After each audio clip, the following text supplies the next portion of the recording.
রান্না বান্না করা ভালোবাসা না, এরকম মানুষ খুঁজে পাওয়া বা এরকম মেয়ে খুঁজে পাওয়া খুবই কঠিন। প্রিয় মুখগুলাকে রান্না করে খাওয়া বা প্রিয় মানুষগুলাকে রান্না করে খাওয়ানো, তাহলে তো আর কথাই নেই।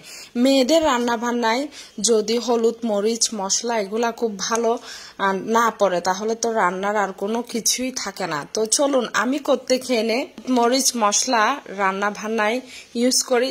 চলুন দেখা যাক। একদম প্যারাহীন, একদম কোনো টেনশন নাই।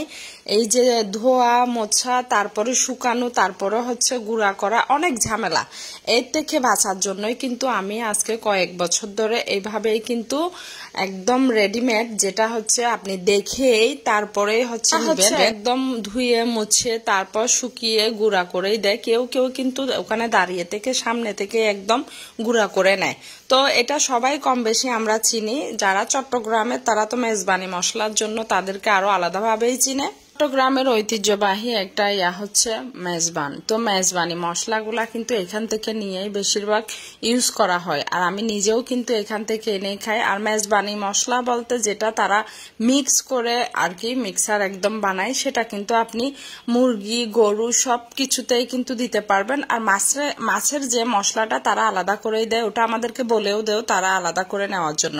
আমি সব সময় খাই, আপনিও খেতে পারেন। আর যারা আমাকে রান্নাগুলা একদম টকটকে লাল হয় বা হলুদগুলা সুন্দর হয় বা এভাবে যারা প্রশ্ন করেন বা জিজ্ঞেস করেন যে কোত্থেকে আনেন মশলাগুলো, তাদের জন্য আমি আজকের লোকেশনটা বলে দিচ্ছি। সেটা হচ্ছে চট্টগ্রামের বিবিরহাট, যেটা হামজারবাগে পড়ছে বিবিরহাট। সেখানে ওট মার্কা, হরিণ মার্কা সব ধরনের মশলা কিন্তু পাওয়া যায়। তো আমি এখানে টোটাল যে মশলাগুলা নিয়েছি আমি পেমেন্টের লিস্টটাও দেখিয়েছি, কারণ আমার খুব বেশি লাগে না, আমি হালকা পাতলাই আনি।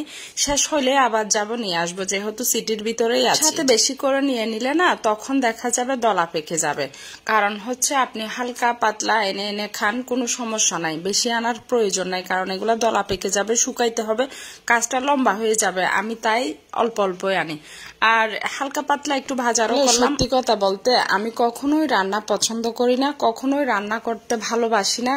আর এখন না সন্তানের জন্য রান্না করতে করতে এতটাই ইউজ টু হয়ে গেছি রান্না বান্নায়, এতটাই ভালো লাগে, যেটা আমার হচ্ছে আরো আগে হইলে আমার জন্য একটু ভালো হইতো, বা পরিবারের মানুষগুলা বা শ্বশুর বাড়ির মানুষগুলার হয়তো বা মন জোগাইতে পারতাম। যদিও আমার জানা নাই আমি রান্না করেই তাদের খাওয়াইয়ে মন জোগাইতে পারতাম কিনা, তবে আফসোস হয় তখন কেন পারি নাই। হয়তো বা তখন আমার ওইভাবে শিখা বা ওইভাবে আগ্রহটা ছিল না। যখন নিজের সন্তানের জন্য একটু একটু করে রান্না করা শিখলাম বা রান্না করা শুরু করলাম, তখন কিন্তু রান্নার প্রতি একটা মায়া জমে গেছে। হচ্ছে রান্নার প্রতি বা দায়িত্বের প্রতি বা সন্তানের প্রতি মায়ের একটা স্নেহ মমতা, কোন ভালো জিনিসটা রান্না করে দেওয়া, বানিয়ে দেওয়া, খাওয়ানো, এটাই হচ্ছে। তো ওখানে যদি দেখা যায় যে মশলাগুলা বা মরিচ হলুদ ভালো না পড়ে, তাহলে রান্নার আসলে মন মানসিকতাই ঠিক হয় থাকে না, বা হচ্ছে যখন রান্না করি কালারটা সুন্দর আসে না, তখন তো আরো বেশি মন খারাপ হয়ে যায়। সেই জন্য কিন্তু আমি এই প্রসেসেই আজকে অনেকদিন যাবত খাচ্ছি। তো আপনিও ট্রাই করতে পারেন, বিশেষ করে যারা জিজ্ঞেস করেন তাদের জন্য। তো রায়হানের জন্য নুডলস নিয়ে আসছি, কারণ হচ্ছে সে টিফিনের নুডলসটা অনেক পছন্দ করে। আর আমার টুকিটাকি এই বাসায় আসছি পর্যন্ত টুকিটাকি বাজারে শেষ, কারণ এই বাসায় আমি খুব বেশি বাজার করি নাই, যদিও এই বাসায় বেশি করা প্রয়োজন, কারণ এখান থেকে কিন্তু দোকানপাট অনেক দূরে। আসলে কি করব, একা জীবন, একা মানুষ, একা সব করতে হয়। তো সবকিছু গুছিয়ে সবকিছু মিলাইয়ে সবকিছু একসাথে যখন করতে যাই, অনেক কিছু কম পড়ে যায়, অনেক কিছু বেশ পড়ে যায়, অনেক কিছু করতে পারি, অনেক কিছু করতে পারি না। সবকিছু মিলাইয়ে আলহামদুলিল্লাহ আছি কোনো ভাবেই, কোনো মানে সন্তানকে নিয়ে। তো সবাই যারা যারা আমার ভিডিও দেখেন অনেক ভালোবাসা, অনেক দোয়া।